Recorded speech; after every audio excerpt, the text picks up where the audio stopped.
મધ્યપ્રદેશના ઉજ્જૈનમાં આવેલા પ્રસિદ્ધ શ્રી મહાકાલેશ્વર મંદિરે ભારતીય ક્રિકેટ ટીમના પૂર્વ કેપ્ટન વિરાટ કોહલી કુલદીપ યાદવ સાથે પૂજા અર્ચના માટે પહોંચ્યા।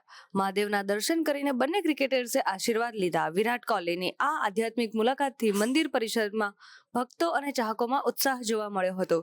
ક્રિકેટ મેદાનની તૈયારી વચ્ચે વિરાટનો આ ભક્તિભાવ ચર્ચાનો વિષય બન્યો છે।